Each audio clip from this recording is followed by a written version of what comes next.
ये विषय इतना सरल भी नहीं है जैसे जितना माननीय संसदीय कार्य मंत्री जी ने कहा।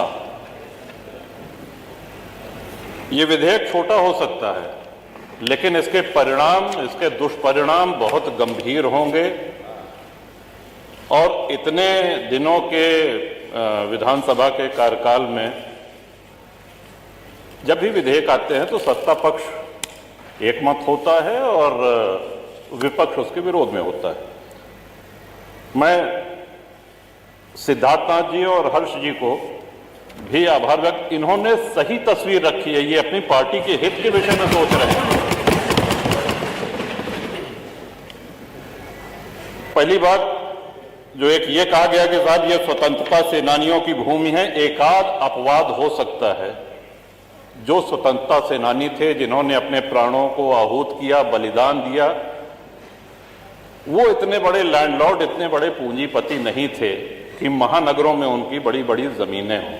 और ये प्रकरण सिर्फ प्रयाग अकेले तक ही सीमित नहीं है, इसमें काशी है, इसमें अयोध्या है, इसमें मेरठ है, इसमें गाजीपुर है, गोंडा है, कहाँ नहीं है, कानपुर है, सीतापुर है। अब देखिए सभी माननीय सदस्य खुद कर रहे हैं। माननीय महोदय, पहले तो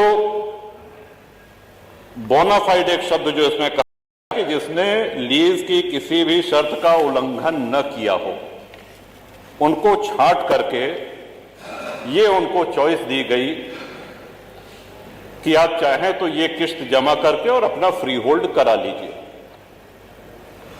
ये लगभग अगर हमको स्मरण आ रहा है तो 2002-2003 से ये होना शुरू हुआ। लोगों ने अपनी किस्त जमा कर दी, एक किस्त दी, दो किस्त दी, तीन किस्त।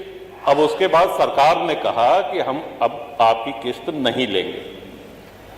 देखिए, सरकारें कंटिन्यूटी में, जैसा सिद्धार्थनाथ जी ने कहा, जो निर्णय हो गया है, सरकारें आएंगी जाएंगी बदलेंगी। आप किसी से किस्त पे कोई सामान लेते हैं तो किस्त, वो सामान आपका हो गया, वो संपत्ति आपकी हो गई। अब आप ये नहीं कह सकते कि नहीं, वो जो 15 साल पहले या 20 साल पहले या 25 साल पहले जो तुमने किस्त दी थी, ये पकड़ो अपनी किस्त और भूल जाओ इसको। और हम बहुत से ऐसे माननीय विधायक हैं जो शहरी क्षेत्र से हैं, लेकिन शहरी क्षेत्र से होते हुए भी ग्रामीण परिवेश का उनको पूरा ध्यान है। अधिकांश विधायक ग्रामीण परिवेश से आते हैं। अब जो गांव बसे हुए हैं, माननीय अधिष्ठाता महोदय, हम भी ये जानकारी चाहते हैं कि गांव जो बसे हुए हैं, क्या वो लोग अपनी भूमिधरी में घर बनाए हैं?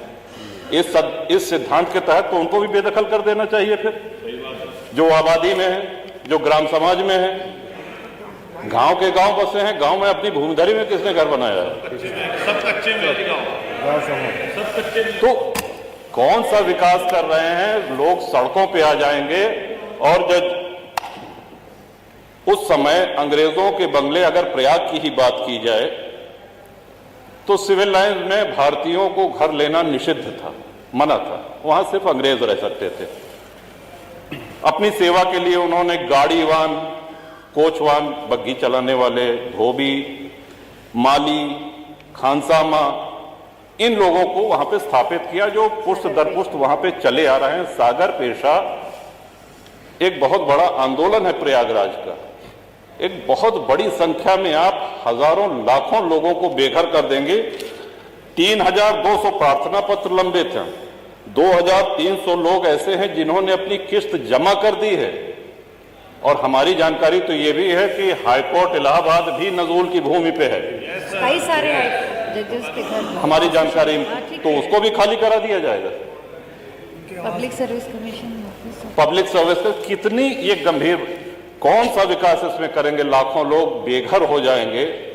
और मैं नहीं समझ पा रहा हूं कि किस मजबूरी में, किसके कहने पर, किन अधिकारियों की फीडिंग पर ये ले आया गया है। ये कहीं से भी न जनहित में है, न विपक्ष के हित में है, न सत्ता पक्ष के हित में है। ये किसी के हित में नहीं है। आप सारे विधायकों की आप पीड़ा, उनका जो मर्म है, उसको समझने का प्रयास करें। ये विधेयक तो यहां आना ही नहीं चाहिए था, लेकिन चूंकि आ गया है तो अब आने के बाद मजबूरी है, इसको प्रवर समिति को भेजा जाना चाहिए। और साथ ही साथ जिन लोगों की किस्त जमा है, सौदा हो गया तो हो गया, किस्त आपने तय करी, किस्त की रकम सरकार ने तय करी है।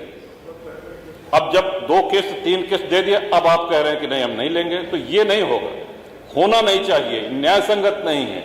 और जिनकी लीज एक्सपायर हो गई है, जब अंग्रेज लीज रिन्यू कर सकते थे, तो क्या हमारे स्वतंत्र भारत में एक लोक हितकारी सरकार क्या लीज रिन्यू करके उनको वहां बसाए रखने की जिम्मेदारी सरकार की नहीं है?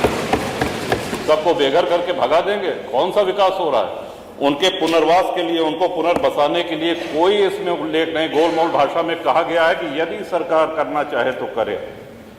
इसमें महोदय बहुत बड़ी क्रांति हो जाएगी, लोग सड़कों पे आ जाएंगे, हाहाकार हो जाएगा पूरे प्रदेश में। ये विषय बहुत ही जटिल है, बहुत ही संवेदनशील है। तो इन्हीं शब्दों के साथ मैं आशा करता हूं कि सरकार पुनर्विचार करे, प्रवर समिति को भेजे, और जो लोग जहां बसे हैं उनको किसी भी हालत में वहां से बेघर न किया जाए। जो फ्री होल्ड के क्रम में है फाइलें, उनको शीघ्र समयबद्ध निस्तारण किया जाए, उनकी शेष किस्त लेके, और जो लीज खत्म होने के कगार पे हैं उनकी लीज रिन्यू की जाए। इन्हीं शब्दों के साथ बहुत धन्यवाद। माननीय अनिल कुमार त्रिपाठी जी। बहुत बहुत धन्यवाद अधिष्ठाता महोदया। ये जो नजूल भूमि के प्रबंध के संबंध में एक कानून आया है,